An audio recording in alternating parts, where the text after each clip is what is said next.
Սիրելի հայրենակիցներ, քննարկում ենք Մարդու իրավունքների պաշտպանի 2024 թվականի գործունեության եւ Մարդու իրավունքների եւ ազատությունների պաշտպանության վերաբերյալ հաղորդումը եւ ես կփորձեմ հավատարիմ մնալ թեմային եւ խոսել հենց այս ոլորտի եւ խնդիրների վերաբերյալ։ Քանի որ խոսելու ենք պաշտպանի գործունեության վերաբերյալ, ես թերթեցի նախորդ տարվա ընթացքում Մարդու իրավունքների պաշտպանի հայտարարությունները բոլոր այն աղմկահարույց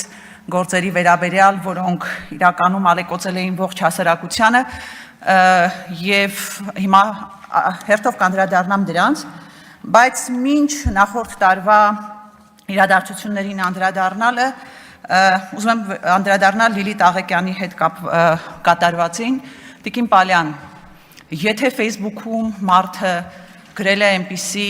կամ հրապարակել է այնպիսի նյութեր,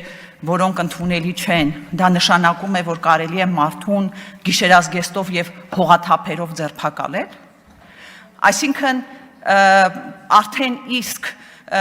դեռևս անմեղության կանխավարկածի պայմաններում եւ չապացուցված մեղավորության պայմաններում փորձում ենք մեղավորներ կարգել եւ այդ պայմաններում ասում ենք դե բանը, հա, մարդը այնպիսի նյութեր է հրապարակել, որ արժանի է այդպիսի վերաբերմունքի։ Տիկին պաշտպան, ես նայեցի նաեւ ձեր հայտարարությունը Լիլիթ Աղեկյանի գործով։ Իհարկե չգիտեմ ձերն է թե ձեր աշխատակազմինը, որովհետև երեք ես հայտնաբերեցի, որ փաստորեն կա պաշտպանի հայտարարություններ եւ կա աշխատակազմի հայտարարություններ, այդ մի միջադեպ ինձ հիշեցրեց, որ զանգում են մի գործարարի, ասում է ես չեմ, իմ վարորդն է, Արմանը, այսինքն այդ հայտարարությունը ես չեմ, իմ աշխատակազմն է։ Մի մոռացեք, ՄԻՊ-ը սահմանադրությամբ հենց ՄԻՊ-ն է։ Հիմա գալով ձեր հայտարարությանը բացեցի հայտարարությունը ակնկալելով, որ կլինի գնահատական, որովհետև ի վերջո խախտվել է Մարդու իրավունքների Եվրոպական կոնվենցիայի 3-րդ հոդվածով նախատեսված իրավունքները։ Բայց ես տեսնում եմ արձանագրում Լիլիթ Աղեկյանի խոսքերով եղել է սա, ոստիկանության խոսքերով եղել է սա։ Գիտեք, երեկոյան եթե Բաբկեն Թունյանի նախկին հարևան Պողոսը թերթեր լրահոսը, ինքը կհասկանար, թե Լիլիթ Աղեկյանի խոսքերով ինչ էր եղել, ոստիկանության խոսքերով ինչ էր եղել։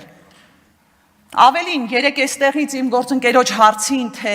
ինչպես կգնահատեք Լիլիթ Աղեկյանին գիշերազգեստով եւ հողաթափերով բերման ենթարկելու փաստը, ասեցիք ճիշտ չեմ համարում։ Հետո գործընկերս մի կերպ ձեզ ստիպեց ասել, որ մտահոգվում եմ, հետո դատապարտում եմ։ Տիկին Մանասյան, եթե ձեզ կամ այստեղ նստած կանանցից որևէ մեկին Աստված չանի գիշերազգեստով եւ հողաթափերով ձերբակալեն, կալանավորեն, տանեն շրջայցի, ոստիկանություն, ԶՊՎ, հետո դատարան, հետո նոր կալանավայր, չենք ասի ճիշտ չենք համարում։ Դա դատապարտելի գործունեություն է։ Գալով մյուս հայտարարությանը, թաղապետի հերոսությանը վերաբերող, Արագ արձագանքման խումբը շատ արագ մեկնում է Ներնորքի ոստիկանություն հանդիպելու Չախոյանին։ Ես անկեղծ պետք է ասեմ, որ իսկապես հիանում եմ արագ արձագանքման խմբի աշխատանքով եւ երբեմն մտածում եմ, որ չլիներ այդ արագ արձագանքման խումբը, ինչի հետևում էիք թաքնվելու։ Կլինի մի անգամ արագ արձագանքման խմբի հետ միասին դուք էլ գնաք, օրինակ ԶՊՎ, որտեղ ջարդված ակցիայի մասնակիցներ են տանում, կամ հիվանդանոց, որտեղ լուսաձայնային նռնակներից վնասված մատերով քաղաքացի են տանում։ Ինչևէ, դրանից հետո արդեն հրապարակվում է հայտարարությունը, էլի չգիտեմ ձերն է թե աշխատակազմինը, բայց հայտարարության մեջ իհարկե շատ կարևոր է, որ շեշտվում է, որ խստորեն անընդունելի եւ դատապարտելի է բռնության ցանկացած դրսեւորում, յուրաքանչյուր դեպք պետք է արժանանա պատշաճ իրավական գնահատականի, իսկ մեղավորները ենթարկվում են պատասխանատվության, պետությունն այս առումով ունի հստակ իրավական պարտավորություն։ Մեկ էլ գալիս ենք վերջը։ Կոչ եմ անում զերծ մնալ ատելություն, անհանդուրժողականություն կամ բռնություն հրահրող խոսքից եւ վարքագծից։ Ում էիք կոչ անում։ Կոռուպցիոն այդ դրսևորումները բացահայտող Չախոյանին, այսինքն ինքը այդպես հրահրում էր բռնությունը,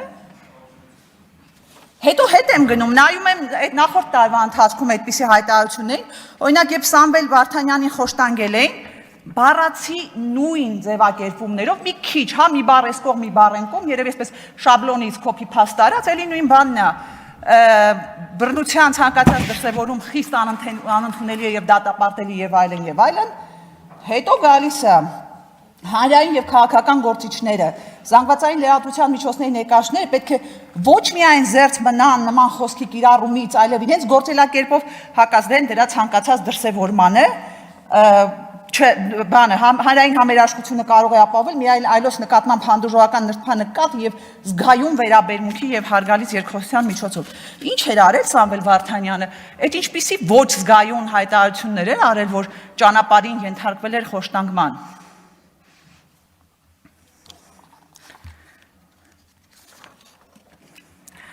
Գիտեք, այս ձեր հայտարարություններից հետո ինձ մոտ տպավորություն է ստեղծվում, որ մենք մեր հայրենակիցներին ամեն ինչում մեղադրում ենք։ Այսինքն ոհմակով հարձակվել են ձեր վրա, դուք եք մեղավոր, միգուցե հրահրել եք ձեր արտահայտություններով։ Կամ այսօր բազմաթիվ քաղաքացիներ դարձել են ֆինանսական զեղծարարությունների զոհ, մեկ էլ ասում են, չէ, դուք եք մեղավոր, բավարար չափով կրթված չեք եւ թույլ եք տվել ձեր ֆինանսական միջոցները բանկերից թալանեն եւ դառնաք ֆինանսական զեղծարարության զոհ։ Սրա մասին իհարկե հետո առանձին առիթով կխոսեմ։ Այստեղ իհարկե անուղղակիորեն կապված մի թեմայի մասին եմ խոսեմ, սա ձեզ չի վերաբերում, խնդրեմ ձեզ վրա չվերցնել, բայց գիտեք, որ քրեակատարողական հիմնարկներում այս տարի գրանցվել է մահվան 11 դեպք, միգուցե ավելին արդեն, որտեղ չգիտեմ, ամեն օր թվերը փոխվում են, որից 5 կամ 6 ինքնասպանություն է եղել։ Արտադրության նախարարը լրագրողների հետ զրույցի ժամանակ ասում է, որ պետք է ստուգվի մարդկանց հոգեկան առողջությունը եւ դրա մահվան դեպքերը կապում է այդ հոգեկան առողջության հետ։ Ես դեմ չեմ, ստուգեք հոգեկան առողջությունը, որոշ բարձրաստիճան պաշտոնյաների հոգեկան առողջությունը առավել եւս ստուգեք։ Բայց ինչ է ստացվում, մարդիկ ում կյանքը վստահված է պետական մարմնին, այդ պետական մարմինը որևէ մեղք չուներ, որևէ պատասխանատվություն չուներ, մարդիկ էին մեղավոր, հա, մի հատ հոգեկան առողջությունը ստուգենք, տեսնենք ինչ ա եղել, հա։ Հավաքների ազատության հետ կապված։ Ես օրինակ հունիսի 12-ին իսկապես զարմացա, երբ դուք ձեր հայտարարության մեջ նշեցիք, որ առերևույթ տեղի է ունեցել ոչ իրավաչափ ուժի կիրառում, հետո օրինակ նայեցի ձեր հաղորդման մեջ, որտեղ որ խոսում եք, որ հատուկ միջոցների կիրառման համատեքստում խնդրահարույց եք համարում, որ մինչ այժմ հանրությանը չի տրամադրվել դեպքի հանգամանքների վերաբերյալ տեղեկատվություն։ Կարծում եք մարդկանց մենակ տեղեկատվությունն է անհանգստացնում։ Չէ, մարդկանց անհանգստացնում է ովքեր են մեղավորները եւ ինչու միջև հիմա պատասխանատվության չեն ենթարկվել։ Այստեղ մի հատ էլ մեջբերում անեմ, չնայած ժամանակս արդեն քիչ է, դուք նույն դեպքերի վերաբերյալ խոսելիս ասել եք, ինձ համար կարևոր է եւ շատ դեպքերում հարցական, թե ինչու օրինակ տարբեր դեպքերով իրավասու մարմինների ներկայացուցիչների նկատմամբ չկան հարուցված քրեական հետապնդումներ, կարևոր եմ համարում, որ բոլոր գործերի քննության ավարտին մենք ունենանք պատասխանատվության ենթարկված համապատասխան անձինք, եթե չունենանք, կօգտագործենք մեր գործիքակազմը այդ առումով պատասխան ստանալու համար։ Նայում եմ ձեր հաղորդման մեջ, թվարկում եք, որ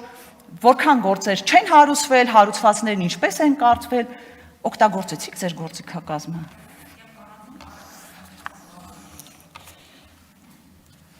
Հետո փորձեցի փնտրել ձեր հայտարարությունները, օրինակ Կարմիր բերետավորների վայրագությունների հետ կապված Աշոտ Սիմոնյանի գործով, Լևոն Քոչարյանի գործով, փորձեցի հասկանալ օրինակ Վազգեն Սաղաթելյանի եւ Նարեկ Սամսոնյանի հետ ձերբակալության, խայտառակ ձերբակալության հետ կապված ինչպիսի հայտարարություններ եք արել։ Ոչ մի։ Մի բան էլ ասեմ, լրագրողների հետ կապված այս վերջերս շատ որոշակի հայտարարություններ եք արել, ի զարմանս շատերի, այսինքն երբ ազգային ժողովում լրագրողների իրավունքների սահմանափակում էր եղել, հստակ ձևակերպումներով հայտարարություններ եք արել։ Խոսել եմ լրագրողների մեծ մասի հետ։ Որևէ մեկը ձեր հայտարարությունը չէր էլ կարդացել։ Հասկանում եք, խնդիրը հենց դրանումն է, որ պետք է ինքներդ հասկանալ ինչու։ Ես հասկանում եմ, որ շատ կարևոր է ունենալ միջազգային հեղինակություն եւ վստահություն, տեղական հեղինակության եւ վստահության մասին պետք է հոգ տանել։ Գիտեք, սիրելի հայրենակիցներ, միպի լռությունը միայն թուլություն չէ, դա նաև սոցիալական անարդարությանը ուղղակի լեգիտիմություն տալու ձև է, երբ պաշտպանը լռում է, ոտնահարված մարդը դառնում է լքված։ Վերջացնում եմ, Տիկին Մինասյան, դատելով ձեր հայտարարություններից, ձեր գործունեությունից, հաղորդումից, դուք շատ լավ հասկացել եք, թե որն է մարդու իրավունքների պաշտպանի պաշտոնը, սակայն որն է առաքելությունը, թերևս պետք է մտածել։